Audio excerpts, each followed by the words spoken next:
కారం రంగు రుచితో ఉంటుంది. ఆచి మిరపపొడి అదరగొట్టే కారం రంగు రుచి.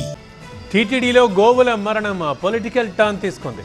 వైసీపీ టీడీపీ మధ్య మాటల యుద్ధం ఆగడం లేదు. భక్తుల మనోభావాలు దెబ్బతీస్తూ మత కలహాల్ని సృష్టించేలా వైసీపీ వ్యవహరిస్తోందంటూ కూటమి మండిపడుతోంది. ఈ విషయంలో భూమనపై చర్యలకు సిద్ధమవుతోంది ఏపీ గవర్నమెంట్. గోవు గోవిందుణ్ణి అడ్డం పెట్టుకుని వైసీపీ రాజకీయం చేస్తోంది. దీనికి మూల్యం చెల్లించుకోక తప్పదని కూటమి హెచ్చరిస్తోంది. ఈ విషయంలో టీటీడీతో పాటు ప్రభుత్వం కూడా ఆగ్రహం వ్యక్తం చేస్తోంది.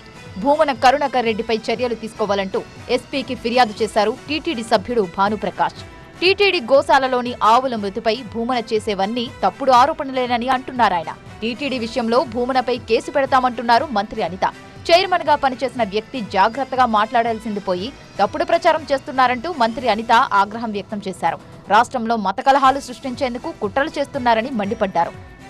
సాక్షాత్తు ఇంతకు ముందు ఆ తిరుమల తిరుపతి దేవస్థానం చైర్మన్ చేసిన వ్యక్తి బయటకు వచ్చి ఆ తిరుమల తిరుపతి దేవస్థానం తాలూకా ప్రాధాన్యత, దాని తాలూకా సెంటిమెంట్ తెలిసిన వ్యక్తిగా ఆయన అటువంటి కామెంట్స్ చేసేటప్పుడు ఆయన సెన్స్ పనిచేయాలి, చిత్తశుద్ధితో ఉండాలి. తిరుమల గురించి, గోవుల గురించి మాట్లాడే అర్హత కూడా భూమన జగన్ కి లేదన్నారు మంత్రి నిమ్మల రామానాయుడు.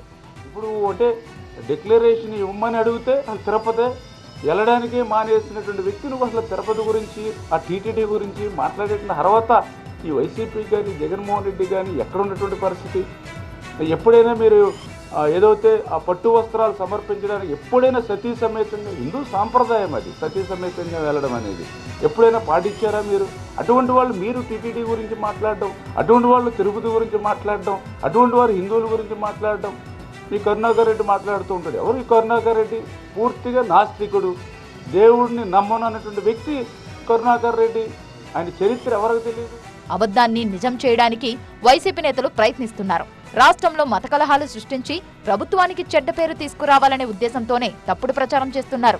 గతంలో పింక్ డైమండ్ వ్యవహారం, ఇప్పుడు పాస్టర్ ప్రవీణ్ మృతి, తిరుమల గోవులు సహా అనేక ఘటనలే ఇందుకు ఉదాహరణ.